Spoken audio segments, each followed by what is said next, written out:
APC ti ta gbòǹgbò dé wípé kò sí ibi tó lè gbé wọn lọ ní Nàìjíríà, àwọn ló máa jàre ẹ. Ìwọ tó bá ní problem pẹ̀lú APC ní Nàìjíríà, the only solution tó ní ni wípé kó lọ fẹjọ́ wọn sùn Ayélálá kàbí Ṣàngó kó bá kàbí Àìrá kó bá san. Bó bá gbé wọn lọ sí court ẹ waste owó yín dànù. NCA adájọ́ ni APC, lawyer ni lawyer Nigeria APC ni, adájọ́ Nigeria APC ni, IG gbogbo IG tó wà ní Nigeria APC ni, Major General Nigeria APC ni, gbogbo àwọn ọba tó wà ní Nigeria APC ni, ọba àgbáyé ló sọ bẹ́ẹ̀ jíjí. INEC APC ni wọ́n. What are you talking about? You people, you are deceiving yourself. You think that you are doing nonsense, man. All that stupid noise that you are making now is too late. Egbe Apc orúkọ mi ni Aládé Abdulhakeem láti Bosa láti Ẹdẹ.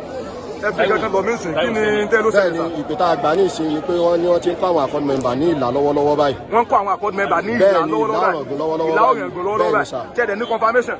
Bẹ́ẹ̀ni wọ́n pè wá ní ìsìn. From a credible source sà. Bẹ́ẹ̀ni sà. Wọ́n pè yín sìn. Bẹ́ẹ̀ni sà. You need 13 ní wọ́n fọ́lẹ̀ jígbò. Àwọn ẹgbẹ́ APC ẹgbẹ́ ọlọ́wọ́ wọ́n ń ta ìbò wọ́n ń rábò ìjọba dàpọ̀ ẹgbẹ́ ọlọ́wọ́ ẹgbẹ́ APC o. Wọ́n ti ta gbogbo òbó wa tí wọ́n ti rà tán. Ajílọ́dún ilé àjílọ́ gbé owó tí wọ́n gbé wá. Ajílọ́ gbé a sì gbé aṣọ àwọn agbófinró.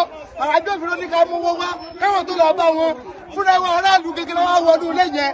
Ká lọ gbé owó bẹ́ẹ̀ ká gbé àwọn agbófinró. Owó tí wọ́n pé kò lélẹ̀.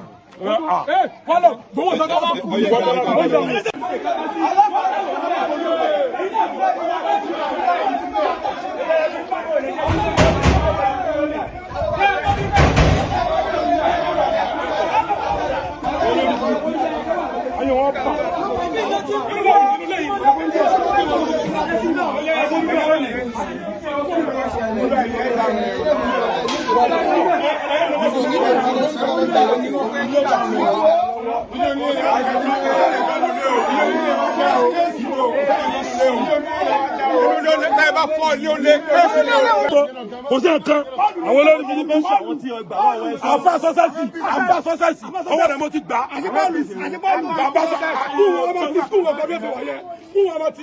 àwọn olórí burúkú àfa sọ́sẹ́sì ọwọ́ mo ti gbowó mo nà bí olórí burúkú ọmọ tí sùn ọgbà bẹ́ẹ̀ sọ owó ìwà lè gbà máa ma lọ fún alábìmọ̀ ògó ọwọ́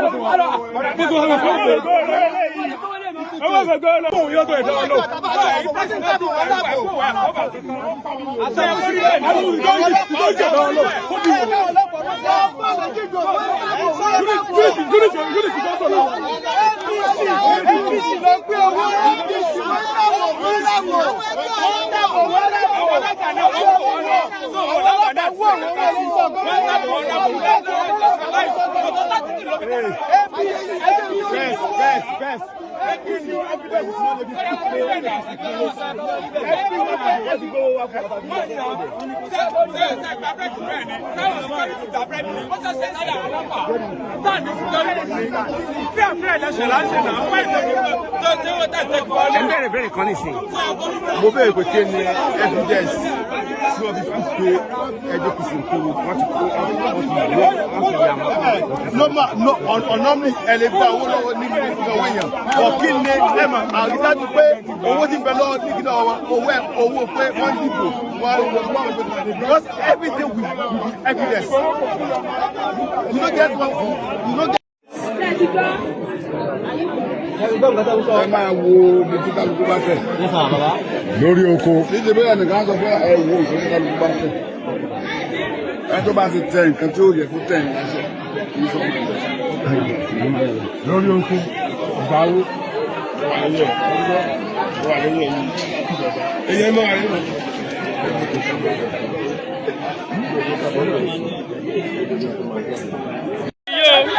Bani kẹta àwọn boys ẹ gbé sókè tó bá yẹ tó bá yẹ Bani kẹta àwọn boys ẹ ní o ẹ̀wọ̀n boys sábà ọ̀rẹ́ láti dà Adéọjọ́ àti Bani kìtà láti dà rẹ rú ọ̀rẹ́ o. Ẹ̀yin tẹ́ ni mo rẹ́gà àkọ́láyè ẹ pé àwọn APC ẹ pè wọ́n tàbá jáde tán pẹ̀lú wọn kò ní rọrùn o obìnrin tó ṣe bímọ sílé lọ́gànjọ́ rẹ̀ wá ń jálẹ̀kùn lé lórí ẹ fẹ́ fọlá patẹ́ṣà àbí ẹ fẹ́ ọmọ kọ́mọ máa ní tálábìlì àbí gbogbo ẹ̀yin tẹ́ dẹ́rẹ̀ wo ẹni jèrè ọmọdé. We don't want violence in Osun.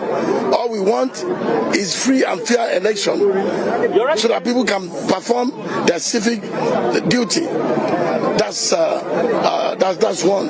And two, the pattern of voting should be from unit to ward and to local government. Not that they will take local government collation straight to state capital. That is not acceptable. That's a form of rigging. And I heard it on the authority that the APC have, trying to rig, have some fake ballot papers. I want Osun people to watch out, to watch out for that too.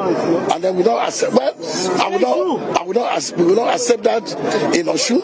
Right now, as I'm voting right now, I just received a call in Modakeke and Obagun that police is aiding them to tear gas them so that people can run away. And people are resolute. They just want to perform their civic duty. Let the security agency please be neutral. Your name once again, sir? Abiola Ibrahim. Abiola Ibrahim. You say you brought these people from where? Where did you bring them from? I said that some of them are residents of Ikire, and some of them are indigenous that live outside Ikire. Outside Ikire? Is it outside Ikire, outside Osun State? Yes, some of them live outside Osun. Outside Osun State. When did you bring them into Ikire? In Osun State?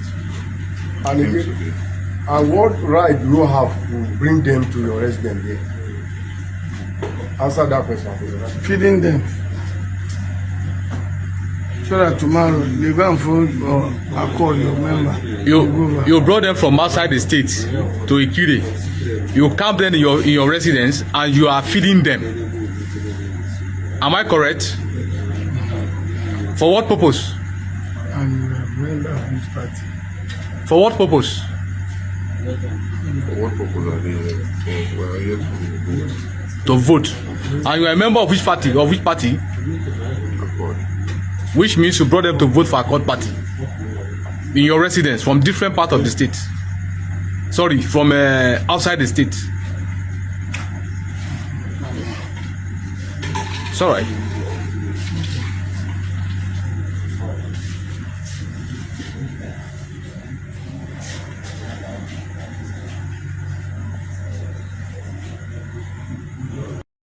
Tọ́ ẹ̀yin èèyàn wa èyí ni ohun tí a mú wá lórí ètò ìbò tó ń lọ ní ìpínlẹ̀ Ọ̀ṣun lónìí látàrí oríṣiríṣi fọ́nrán tó ń lọ lórí ẹ̀rọ ayélujára àti bí àwọn èèyàn bí wọ́n ṣe ń sọ ọ̀pọ̀lọpọ̀ ohun tí ojú wọn rí níbi ètò ìdìbò náà.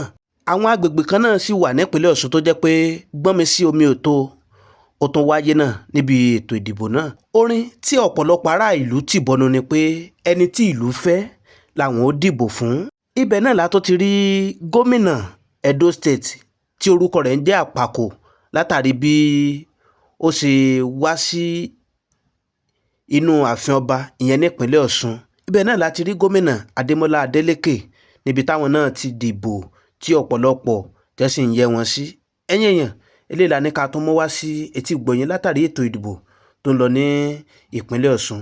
Tọ́ bó bá ṣe ń lọ àtúmọ̀ mu wá lọ́lọ́kan òjọ̀kan sórí ìkànnì wa.